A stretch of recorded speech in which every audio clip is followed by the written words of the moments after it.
Houston.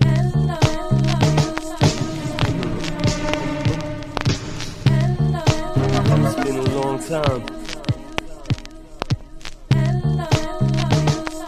Yeah.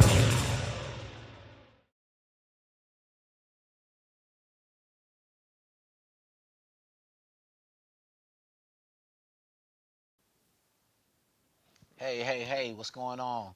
Sofa Nostra podcast, folks. I'm your host today. I'm Jermaine. And today I'm going to do something a little different. Normally, we always trying to do something community focused or something that'll be practical, that'll help you out in your everyday lives. But today I'm going to do like a spotlight. And today's spotlight is on a friend of mine who I went to school with and has basically turned himself into a modern day Renaissance man. This guy has done everything. He's served our country. He's been a professional boxer.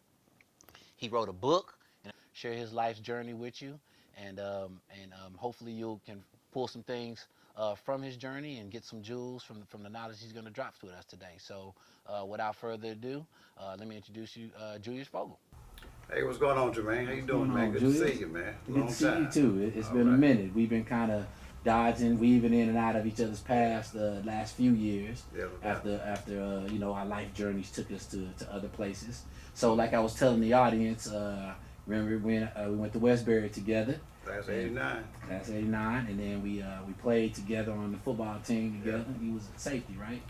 Safety receiver. Safety receiver. That's right. Yeah. He played receiver, a little bit receiver. And so we ain't gonna go into all our accolades because from Westbury High School because we wasn't we wasn't 2-8, 0-10, and 2-8 the last 2 years. You already know that's right because you played I think as a sophomore, huh? No, I played my first year playing football was junior year. Okay. And so then after high school, everybody we graduated. Everybody went their separate ways. So just kind of tell the Sofa Nostra audience. What did you get into after high school and kind of up until now? Okay, right after I graduated from high school, I worked at Little Caesar's Pizza, and I was working there for about 2 years. And a recruiter came in one day, and it was one of those guys when I was in high school, I used to take off when I see the recruiters. But after about 9 months, you're trying to make it, whatever. And I said, well, you know what, it sounded kind of good. He came in one morning when I was opening up the store. And I joined the Army in March of 1990. Okay. Just and then from time to time I may just kind of jump in there, so please forgive me because I'm thinking these little things. A lot of times, a lot of guys that we went to high school, sometimes if they didn't go to college or they weren't working right out of school, they kind of fell into like an area. So I know a lot of guys that I know, they had to go to the military because they started getting into a little bit of trouble. Was that your case, or was that just you took a different path? No, that wasn't my case, but I mean, I was doing things where I could have got in trouble, just was fortunate. Yeah. But one of the guys I worked with at Little Caesars, he got in trouble, and he ended up doing like 19 years in jail. So I could have very easily been, on that road with them, but fortunately I joined the military and did things while I was in the military. Okay. Now, what branch you said? Army. Okay. Yeah, okay. What was your Army experience like? You get to travel a lot? Army people don't travel a lot, do they? Yeah, we traveled. Okay. When I first got in, like I said, when I got to Fort Campbell, Kentucky, that was my first duty station. Within 30 days, we was going to the Middle East. Oh, so, wow. Okay. Right coming in, I was already like, man, we packing bags and rolling out. Okay. So got back. A couple years in the Army after that, I started boxing. Okay. And that kind of went where I never would imagine was going to go. All right, so you joined the Army. Yeah. Then you started boxing in the Army. Before we jump to the Army stories, the boxing stories, what was your first time international traveling? Yeah, first time I've been, was Middle East. Give me some stories about the Middle East or anything about the culture, any little funny little anecdote, little stories that you want to share about the Middle East and that shock of coming from southwest side of H-Town all the way over to the Middle East. I do got one story about that. The first thing is hot. It's hot. I mean, you think Houston is hot, it ain't got nothing over there. Okay. And you're in uniform all the time, so you got a lot of gear on and stuff. It's just hot. Okay. Another thing that I learned this here within the first 2 months, that diarrhea over here and over in the Middle East is something, the shit over there is instant. Literally. I mean, when you start getting the bubble guts, it's almost too late right it's there. too late. So, okay, all right. Needless to say, I shit on myself one time over there. So that was just something Get that used happened, to man. it. But you learn, it's a learning experience. learning though. experience, You know, learning there's one experience. big thing that's not really a big thing, but it was Yeah. something that I ain't gonna ever forget. Right. Met people from all over, I'm sure. Yeah, all did a over. lot of traveling, met a lot of people, Yeah. ran into people over and over because Okay. you move around from base to base. I mean, I've Okay. been in Fort Drum, New York, Fort Carson, Colorado twice, Okay. Fort Bragg, North Carolina, Okay. Fort Campbell, Kentucky, Fort Huachuca, Arizona. I was a recruiter for 3.5 years in Raleigh, North Carolina. I hear Raleigh's really nice. What did you like? It is. about It Raleigh? is. It's building up too. Out of all those places, did you like any place in particular over the other? It's kind of hard because of, as you 20 years, you're at different stages of your life. Okay. You got your. When I first joined, I couldn't even really drink legally, but yeah, we know we was. yeah, you know, already know. So the whole thing do is that. just like you got to navigate a little bit differently, and you're just at certain stages. But I really like every place I was at. I had fun everywhere, every duty station I was at. I had fun at. Yeah. You make the best of the situation. Right, exactly. So now you're in the Army. You're a young man in the Army. What did you What was your job? My MOS was 14 Sierra, which is a venture crew member. So that's air defense artillery. That's Okay. Shooting down stuff, hostile aircraft okay. flying at low altitude. So you're doing that, and then all of a sudden, boom, you get into boxing. How did that happen? It was a challenge. Oh, okay. We had all just won the post basketball championship, our unit, right. Okay. and we celebrate drinking beers and stuff. And one of the guys that was on CQ, charge of quarters, Okay. he was like, since y'all so bad, why don't y'all go get in that boxing smoking next month? Okay. So me and another guy went and got into Okay. it, and I won both of my fights and Okay. got on. Coming straight hands from the Southwest side. No Yep. training, no nothing. No, just I straight trained, hands. I trained. I didn't know But what I was doing. Neither one of us did. Yeah. You just And, got in there. ended up winning 2 fights, and Okay. the coach picked me up for the team and got on the team. Went to All Army a few years. Okay. Took some butt whippings. Uh-huh. Just starting out, it was rough. Right. But you'll find out if that's what you really want to do. If Yeah, not, you're it gonna get out. separates you. A lot of people come out there and they gone. They're like, where you at, man? Oh, you gone already? Yeah. So explain for those on the podcast who might not know about how the boxing ranks. How does that work?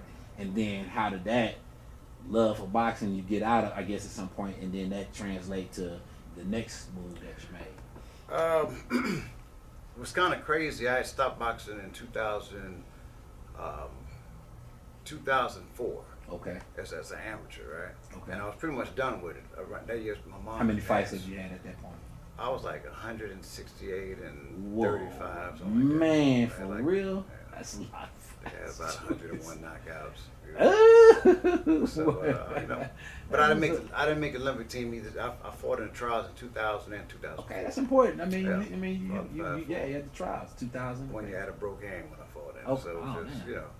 But I still don't think at that time, I just don't think I was ready for the team, Okay. to be the representative that year. Because I was still green, it was a lot of, it was new. You got kids coming 6 and 7 years old in boxing, Right. their muscle memory's gonna be much better than mine. So I'm learning And on you the still job. was doing your thing, right? Yeah, so that was one thing. That led into the World Class Athlete Program, and I won that program in '95. And that's the program that the Army made where if you show the potential that you can qualify for the Olympics, Okay. they'll train you year round. 3 years before the Olympics. Then Okay, after the Olympics, right. you gotta go back to your job, whatever. So I was part of that for two cycles of that. Okay. And 2002 is when I won the U.S. Championship. Okay, well, so tell them about that. So we got the U.S. Yeah, that was, 2002 U.S. champion. 2002 middleweight champion, fought Okay. at Caesar's Palace. And remind everybody what weight is that? Middleweight. Middleweight in the amateurs is 165, and the pros is 160. Well, hey, 165. That's that way you can go up and down. You can catch anybody slipping on 165. It's speed and it's power. Speed and it's power. So, yeah, that's good, man. Congratulations on that. Appreciate it. After, let me finish. Yeah, I yeah. didn't finish. So after when my mother passed, that's when I went to recruiting school. Okay. During school, I'm giving you almost the whole. Tell you a lot of the book though, but I get to that later. Yeah, that's fine. I was kind of dealing with depression. My mom passed. Okay. Went back to boxing again. I turned pro. All right. How long did you lay off? I went to a 7-week school, so probably about I might have took 3 days off. Oh, okay. I mean, after 3 months off. 3 months. Okay, gotcha. Yeah, so injuries start feeling better. Injuries, kind of healed with the rest and stuff. Because I've been fighting since 93 till 2004. Right. So the break was kind of good, and I was at the Roy Jones fight when he got knocked out by Glenn Johnson. Yes. Okay. Me and Andre Ward was happened to be in the in the front row because we just fought. We fought in Okay. amateurs twice. Yeah. And we were back with Roy in the locker room. We walk him out and everything, and he gets knocked out. So we thought, everybody's going to hang out afterwards. Yeah. But after that, they had to take him to the hospital. So Yeah, I just hung out on Bill Street, and then I ran into two managers. One of them was a former boxer. Okay. And they were talking about turning, that I ever think about turning pro. And I was like, nah, I ain't doing anything. I'm about to go to school, for recruiting school. And I get back to Fort Carson. I had to stay away from my orders. So I was there for about 3 or 4 months, and I was training the Fort Carson team. Some guys were coming in. And it just started sounding better, man. And when I left Fort Carson to go to Raleigh Recruiting Station in North Carolina, I took 30 days leave. Okay. I stayed at a coach's house down in Charlotte. Okay. One of my old Army coaches. Uh-huh. I had 2 fights before I signed into the unit. So I was already. In that like 30 days you talking I about? took 30 days vacation. I had 2 fights before I got back, Okay. before I signed off the league. Right. Okay. So, okay. And I did that until 2014. 2014. I won a minor title, not one of the major sanctioned Okay. bodies, but the IBC America's Belt. Yeah. Yeah, I was Familiar with super middleweight. it's the I always call it the I's. The International IBCs, the IBF. So IBF Yeah, is yeah, one. there's a whole bunch There's a of bunch. them. Okay. All right. But, And what year was that? This was 2005. 2005. So my 9th fight. And then you continued until 2014. I kept, we started getting older, man, and started taking Reflex. some losses. He's like- and I'm working full time as a recruiter. Oh, So, wow. them Man, hours is can't long. both, I yeah. can't train, and I didn't really have Yeah. nobody to spar with. The only guys I could spar with were these 2 heavyweights on. I mean, and that's good Heavyweights. work, but I'm not. Yeah. The speed is not there. Yeah, So I yeah, just yeah, gotta yeah. work. I'm looking out for one heavy shot at a time. Yeah, right, exactly. So, and then they're not loading up on me. Yeah. So, but that's not really. It wasn't really once the competition started, because you start out, you're not fighting the toughest guys when you first start. Right. So as it progressed and stuff, and Yeah. I'm fighting against guys that's all they do. They Yeah. ain't got to go to work or nothing. Exactly. And it started, and not getting in sparring just caught up to them. Yeah, and it kind of, it gets the separation there a little Yeah. bit. Like you said, if you'd have probably put everything into it, maybe. Yeah, I it's turned out a started. little I different. didn't have a I was training myself. I started. Is that right? Yeah. I didn't even know that was possible. Yeah, I started 15-0 with 11 knockouts. Lost my first fight, my 16th fight Okay. on ESPN in the Bahamas. Oh. Got stopped with a body shot in the 8th round. Oh, is that right? And after that point, what's that cat's name? yeah. Remember him? So then, I remember him, Jermaine Mackey. Jermaine Mackey. Okay. Yeah. So after that, pretty much I left my manager because there was times where I would get told I had a fight and I'm training, Yeah. and then like 2 days before it's not. I'm like, man, Yeah, I'm working too, man. I can take that time to rest, Yeah, So exactly. then I just started dealing with matchmakers, and they'll call you up like, hey, you want to come fight? Pick up. So that's how that works. Okay, Sergey when you- Kovalev for Yeah. 4,000, and It's fun. you I know, wasn't I gonna ain't bring it doing up, that. but you bring up a very Yeah, prominent so- name that you got in there to throw some hands with, Yeah. and you said that made it. So we can come back to that, but you said that made it a significant decision in your life. Yeah, that was about back then. I said, you know what, I need to let these young boys do this. Yeah, my time is up. Yeah, that was Sergey Kovalev, right? Yeah. Yeah. He's a bad boy. He was big. He hit hard. It's real hard. Okay, all right. So then you go through the professional ranks. You're doing like I said, fast forward. You lost your mind. You got back into boxing. You did that. It looks like for well over what, since 2014 to 21 93. years total. That's 20. That's 20 years. Over 20 years. So professional boxer. Boxing for 20 years, and so now boom, boxing's over. You're still kind of doing the recruiting thing. Soon you're probably thinking that may come to an end. You're thinking, hey man, I'm right here. What's my next move? What ends up happening at this point? Well, by the time I finished my 3.5 years of recruiting, I had like maybe 18 months left. So I finished my last year and a half at Bragg. But I had physical profiles, because by the time I had surgery on my spine, Oh, okay. yeah, I had my C2, C3 vertebrae fused. So Is that from the boxing? it's kind of hard to tell when it could have happened. Allegedly. I think it could have been in a car wreck. I mean, I don't know. So,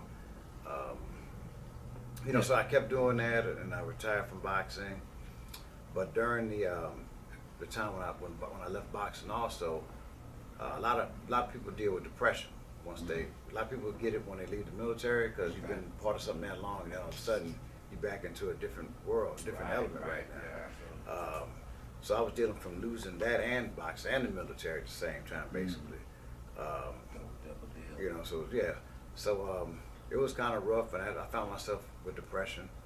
I started seeing a counselor in like 2009, right before I was about to retire. But you know, you kind of things moving fast. You getting ready to get out. You got to be planning for this and that. So I'm going, but I'm kind of because somebody referred me to go. Because I mean, like in 2009, I think I had to go home probably about 5 times for funerals, or somebody had a heart attack. Yeah. My buddy Vernon Forrest got shot in Atlanta. Oh, I do remember that. Yeah, that was all around the same time. So I remember the girl in my battalion was like, "Man, you sure you're right? Because I mean that's a lot of time. Vacation. I use like 30 days leave in like 5 months. Wow. So so that was going on. I was dealing with depression. But when I finally really took it seriously, right before I left North Carolina, I moved back home in 2014. I started seeing a counselor, and it really resonated with me, and it just became. I could see the value in it, in mental health, and made changes. And part of coming out of that was actually writing, and now I'm doing stand-up comedy now. But the book, I talk about a lot. Some of the stuff I feel like the book could have been a little bit better now. Of course, after you do it, you can look back and say, well, I could have added this and added that. Right. But I think the message is clear in the book. Okay. And comedy came out. It took 2 years to write the book, and during the 2 years in the middle, I started doing comedy. So would you say that was super kind of therapeutic for you? It was. And writing It the was book definitely. brings out a little laugh, make you cry, make you laugh, and that kind of deal goes on. You're like, hey man, this is some comedy. It's kind of funny. Yeah. If it didn't make you cry, they say you little never comedy over to it. anything until you can laugh about it. Right. So it And still got you. so just for the audience, for my little Sofa Nostra audience, I mean, I'm bringing you on this journey with me because you heard it right. I mean, we got a veteran here, served his time in that, became a professional fighter. It's whole nother career got going on.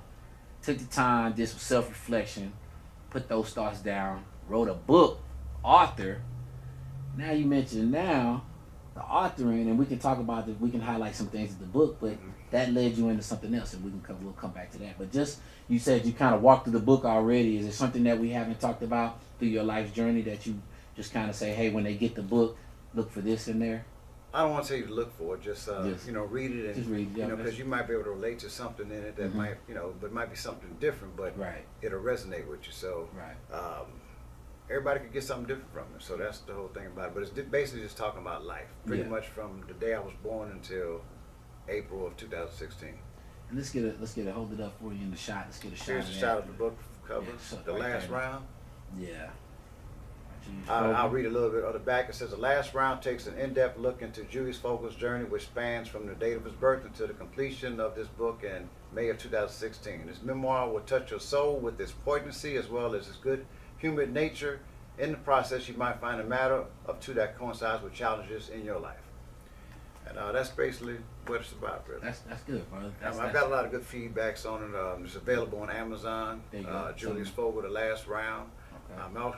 I'm actually working on a book right now called Black Love, Why Do We Fight Like This? And that's going to be pretty deep. But I don't have a release date on it right now because there's so many layers to this thing, and I want to word it, cautious, perfectly. Well, not perfectly, but I just want to make sure nobody's feeling uneasy with it. But it's gonna ruffle some feathers though. Hey, as well you should. That's the only way I feel that you can get. Yeah, you got to address whatever it is. You got to. Can't run from it. So make sure you pick up Julius Fogle book and look for the next one that's coming out soon, Black Love, and he's got. We'll put all of his information down in the description where you can get the book. He's also on my website, Midtown Multimedia 713.com. So I do a little spotlight on him on there as well. And there's also on my website an area, an agenda, or a calendar at the end of it where you can look for upcoming events where he may be performing at and stuff like that. Now, two more things I wanted to kind of touch on. One thing that wasn't on my list, but in talking to you, and it's a really super hot topic right now, and feel free if you don't want to go into it, but maybe if you do, just want to give me some of your highlights on it. So you talked a little bit, and you touched a little bit on mental health. We're going to get into your comedy and how that kind of pulled it out of you. but mental health right now in our community, black and brown community right now, is big. And like when you and I were kids, that's just something they just be, oh, that person's crazy, or don't leave that person alone. But so many people now are addressing. You see now in sports, people are really getting serious about being in relationships now. People are having in their relationships, they're getting to know themselves. What are some of the things that you would like to share? You don't have to go into super detail. I know it's super personal. What are some things that you think that helped you about talking to someone else about it? Because normally we're not taught to do that. The biggest thing I would say that you have to come to a realization that that you need some help. A lot of people, sweep it under the rug, or it's gonna get better. Working on and it. You got real religious people sometimes who they'll ignore certain things when they're hurting because they kind of feel they're not supposed to feel any kind of way. And that's one thing. You feel how you feel. Right. If you're hurting right now, you feel good right now. I can't tell you feel bad and you feel bad. And emotions just don't. It is what it is. Right. It's just the only thing we control is our actions. Okay. What we thinking and what we feeling, we have no control over. Okay. You can sleep and have dreams and thoughts pop up in your head. You can be driving your car and you go somewhere. It's there. Right. And if you feel any kind of way, the only thing we control basically is our actions. And that's what kind of the biggest thing I get from psychology is understanding that you're the one in control. Right. And the way to fix things is not to point fingers unless you're gonna point them at yourself. And that's where things start getting very clear to you, and less murky when you take accountability, responsibility for it. Right. You're at peace with it. You forgive yourself for whatever it is, and then you move on from it. But as long as you keep tap dancing around it, it's still right. It's pain right there. It's still gonna be there no matter how much dirt you throw on top of it or what you do to take your mind away from that. But it's still here when you get back. Yeah, it's still gonna be there. Yeah. It's something interesting you just said about pointing the finger, and as I point the finger at the camera, you got this finger pointing. Old folks, you say you pointing the finger over here, but you got 3 fingers that's pointing right back at you. So I always remember that. That's some old folks saying. So. Yeah.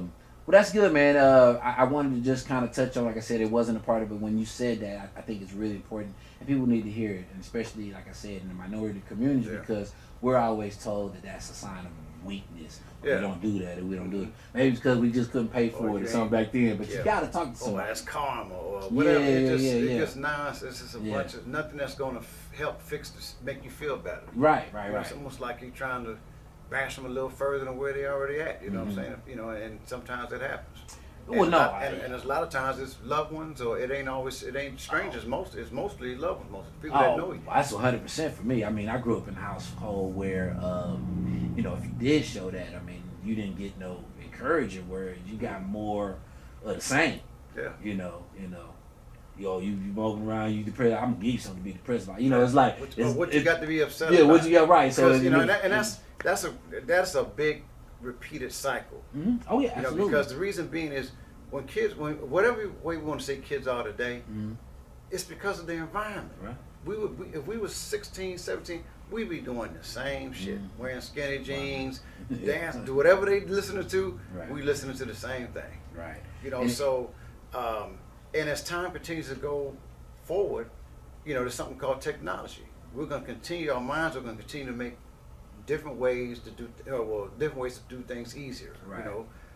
Where like physical labor is not as needed as much as it was before. Right. You can pretty much check out yourself.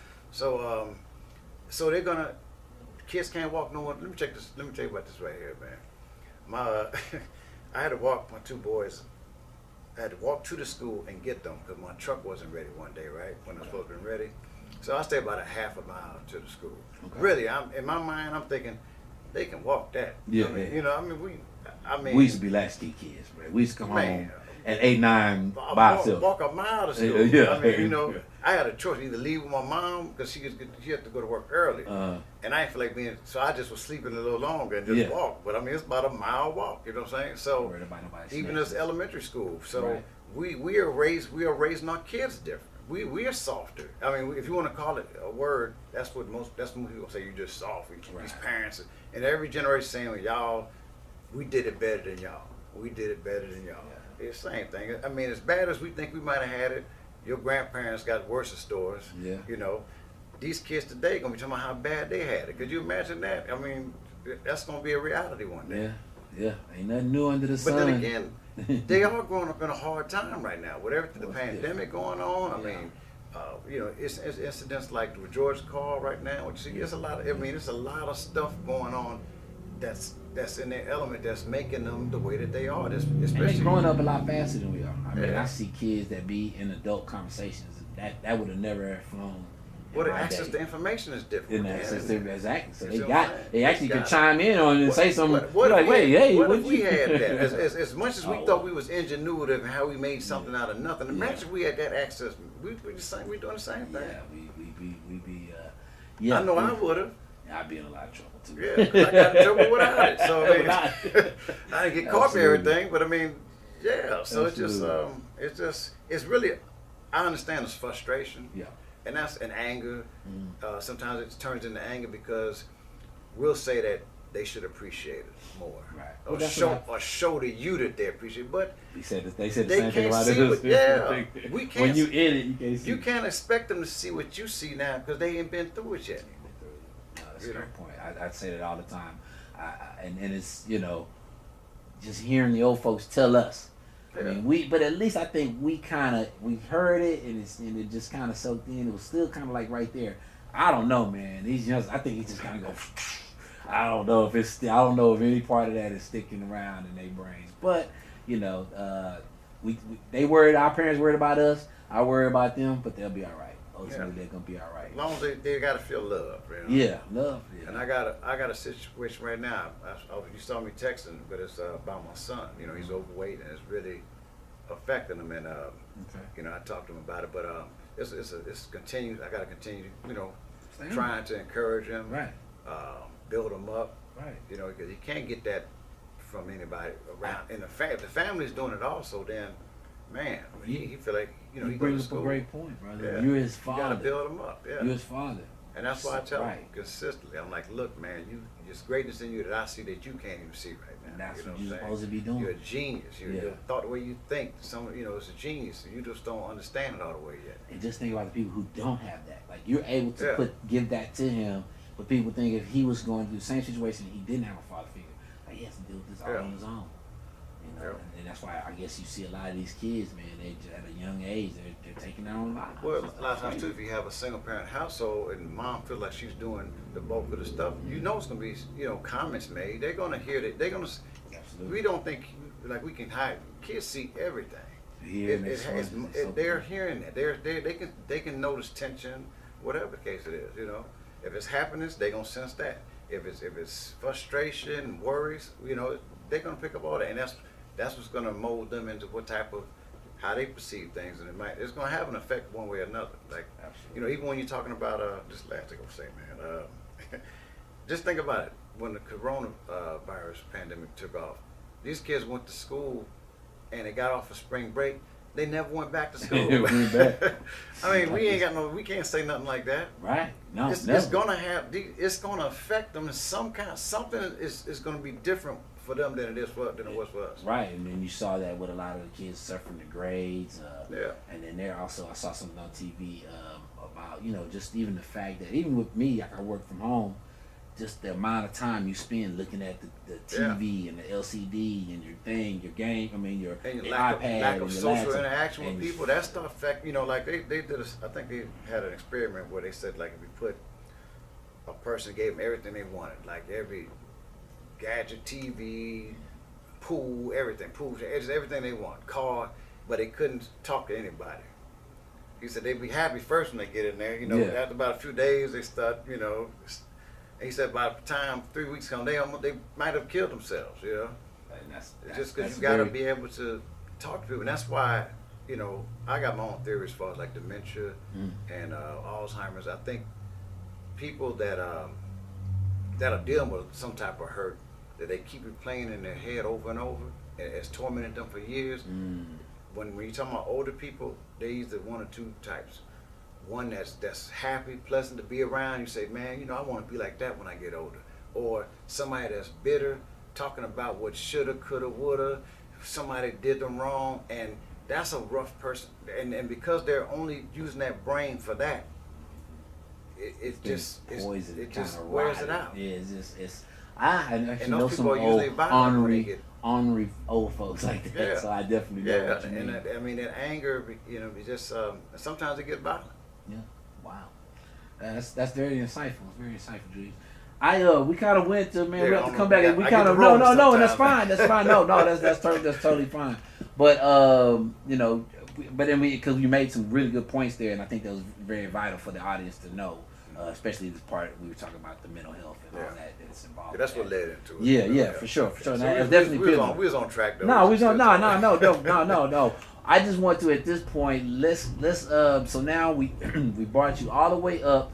You have another career. You wrote a book. You're actively pursuing another book right now. He's writing in progress of writing a second book. The next thing that brought you kind of like out of this depressive state, you got active writing books, is you somehow found comedy. Please explain to somebody who might be like, man, I even thought about bringing my little book out and might go up on the open mic and spit a few. It's kind of crazy because most sometimes people think that most comedians are just naturally funny all the time. Mm-hmm. Those are usually not people that's doing it. It's most people a lot of people that are dealing with depression go to comedy. They're dealing with some pain or whatever, like Richard Pryor, for example. Yes. He had a lot of demons and things that had bothered him, as far as how he grew up, in his relationship with his mom, and things that he saw growing up. So, I lost my frame of thought now. But just how did you get into the whole comedy? You're well, writing a book, and then you're okay. in depression, and then boom, comedy. I've always been a fan of it. Okay. And I kind of like challenges. Clearly. Yeah. I mean, boxing for the first time was a challenge. Yeah. I wanted to jump out of the airplane. I don't like heights. Yeah. I really don't like heights, but I went skydiving with to go the nights before I retired. So I like to challenge myself in areas, and I never thought I'd be writing a book. I mean, as a kid, I was like, man, who could actually sit down with a typewriter and type a 400-page book? Right. So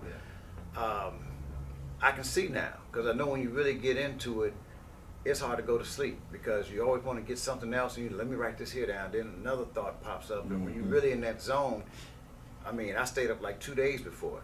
I just couldn't stop typing, and then rearranging something. So I think that could be why I probably haven't really tapped into this next one right now. I started when the pandemic first kicked off,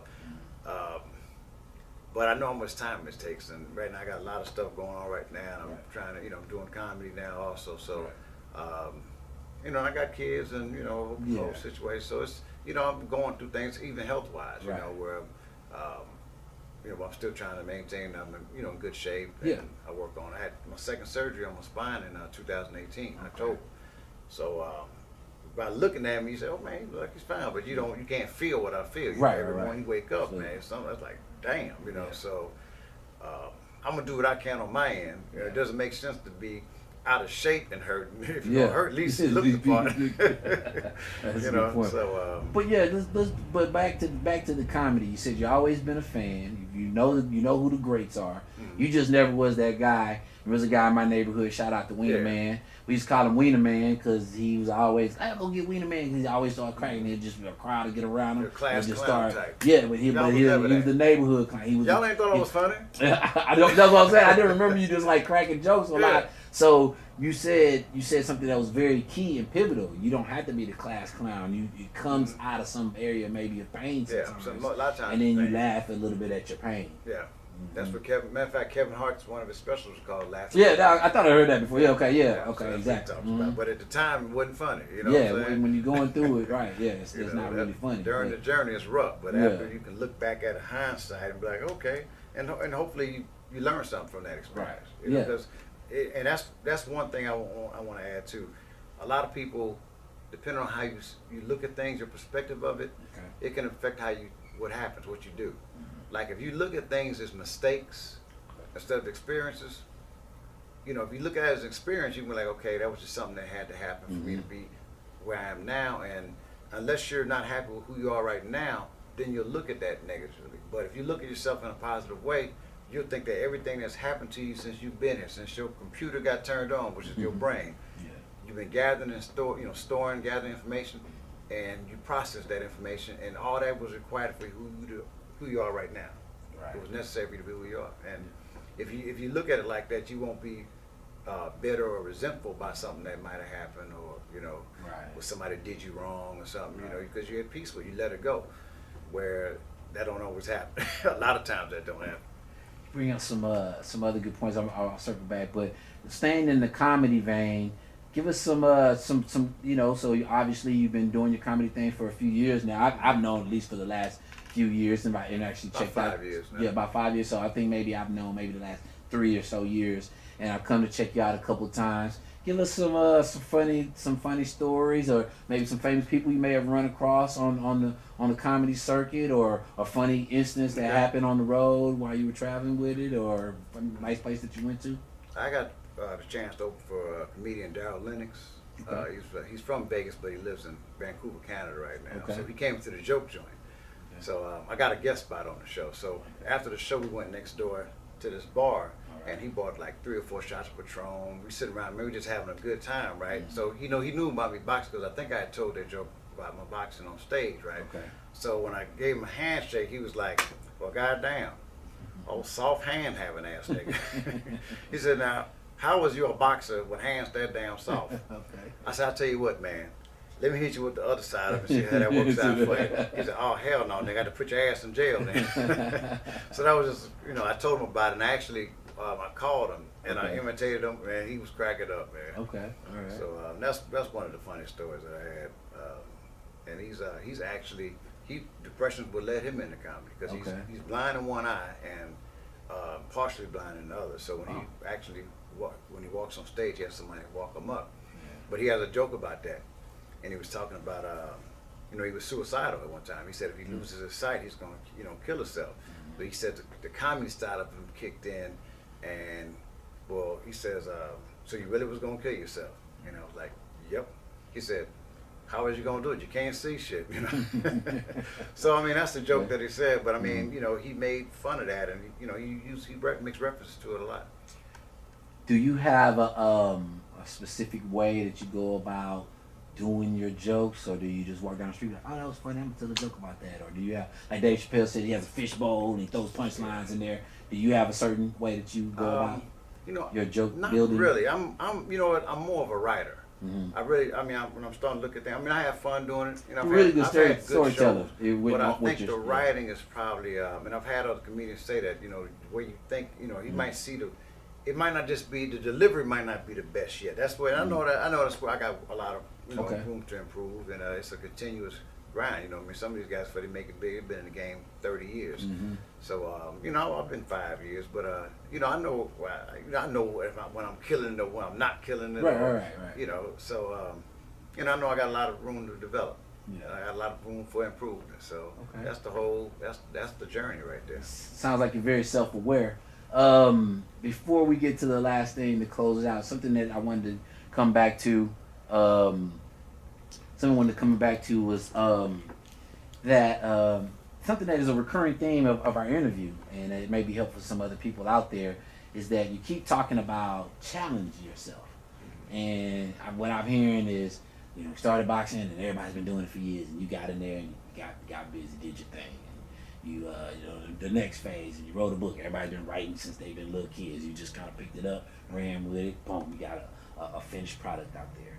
Same thing with the comedy. People have been telling jokes for years. I'm starting to see this recurring thing with you, and you accepting challenges. You're the same age as I am. What do you see? What do you want to tell us, Julius? Think over the next maybe 20 years to challenge yourself. What other challenges out there that you've yet to get? Or have you even thought out that far? You just kind of going? Right now, I'm kind of like going with what my energy tells me. Okay. I know eventually, I was going to school. I took a little break. I was a TSU. I'm a major in psychology.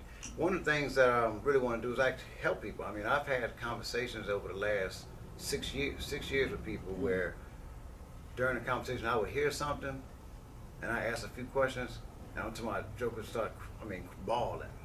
And I'm finding stuff out that I was not even, what I just heard is something. Right. My psychologist told me that in North Carolina. there's a story to that too. One of us said, she said, I think you would be a good mental health specialist. And I was, I ain't really put no thought to it. But then, like, when I moved back home, like I said, it was like 5 or 6 people I've had to start, crying. I'm finding stuff out there. I'm like, man, you ain't shared this with your daughter, And, it just kind of, I see there's a lot of people that need help in that area. And I deal with it, so I understand it more. Right. It's real to me too. At times I still deal with things, right. From that. So that's what I think eventually, even maybe motivational speaking, helping people, man. I mean, it's not like, and that's why I think when you do things that you're passionate about, instead of looking at the money first, because as we see, it's a lot of rich people that's miserable, committing suicide. Yeah. So, money ain't gonna make you. Nothing makes you happy. That's an attitude that you have to. You can do more things. You don't have to worry about things, but it'll still don't mean that you can't be hurt about something. Yes. So still some emptiness that's there. That's why I'm thinking of looking at doing that. If I try to post positive things on Facebook, Instagram. Just help people out that sometimes they just might need to hear something. Right. Sometimes. You never know where anybody's at that point, because like I tell people, just because somebody having a good time, it doesn't mean they're happy. Right, absolutely. People get happy by drinking. Right, for that moment, they're good, if they don't overdo it, but they might go into a worse place where they was at if they, overindulge with it. Yeah, no, absolutely. Last couple things before we get on out of here. So the last thing is your upcoming projects. Go ahead and tell us about what you got going. I think you have a podcast going on. You've already plugged the second coming. Your other book is in progress. We'll be looking out for that. So any of the things we need to be looking out for? Well, you can look out for me on Julius Fogle, Julius Fogle at Facebook and Instagram. Okay. Also, just follow my page. I usually post when I have shows coming up in the area, or if I go out of state and have a show, I'm always posted. So you better find where I'm at there. I don't have anything on the schedule right now. Okay. You'll keep me posted so I can post on mine as well, right? What else was it? Oh, and also I do have a podcast with my friend, comedian Mayan Robinson.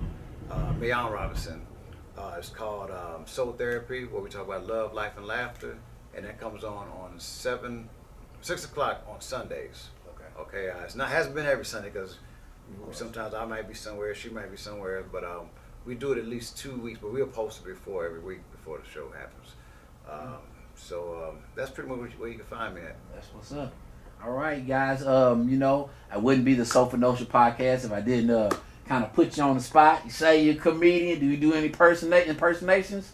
Gotta put you on the spot, man. You're a comedian, bro. Give us one before we get on out of here, just for the podcast. All right, let's see. Oh man, they asked Obama. I heard people talking about, do you wish Obama, would have ran for a third term? And I even heard people say that he should come back as the. Remember when Biden was running, that he can come back as a vice? I said, why would you ask somebody? You don't ask a president to come and be a vice president. Where they do that at? Right. That's the commander in chief. That's like him going to Fort Bragg to be a battery commander. You don't go backwards. You know what I'm saying? So if I was Obama, I could imagine him asking at a press conference, and he'd probably be like, "Good evening, ladies and gentlemen, and distinguished guests.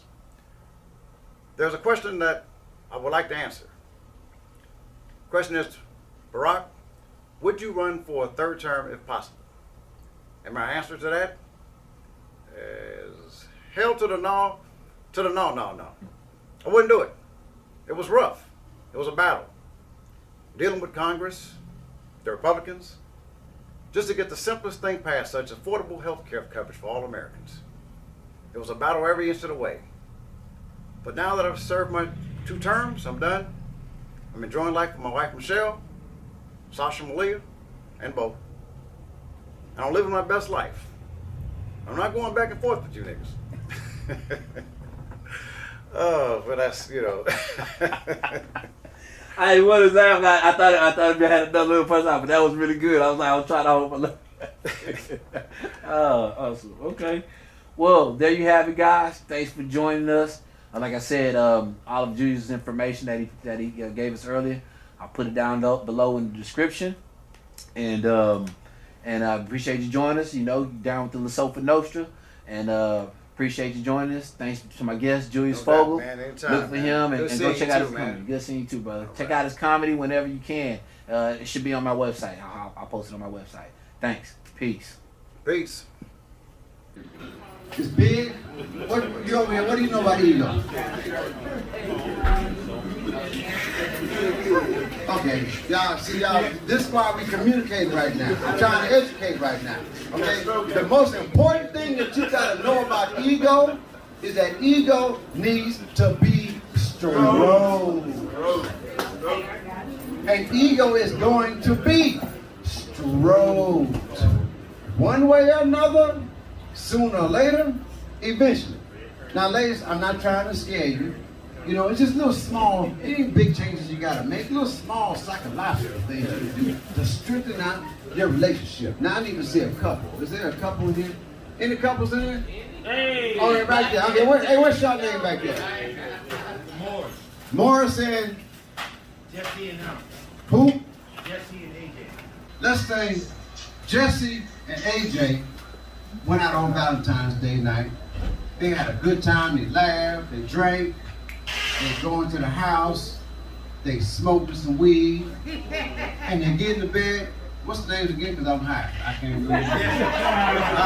Jesse and AJ. Jesse and AJ. Let's just say they get into bed, right?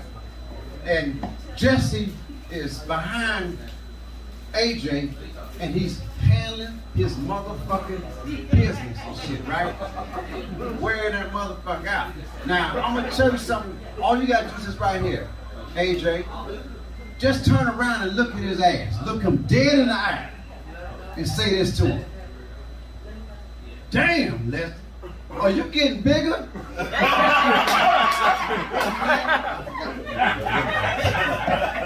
And then turn the fuck around. Don't say another goddamn word. You know what just happened? You just stroked his ego. But you know what's about to happen? He's about to fuck the shit out of you. For real, for real. Now you do know what he's gonna do after he get out of the bed with you. After I finish what y'all doing, he gonna walk to the bathroom. Dick still hard. He gonna look in the mirror.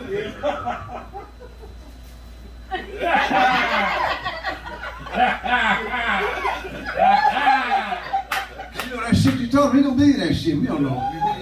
Be simple. You know what? I think I did go into two since last week. Them extenders must be working.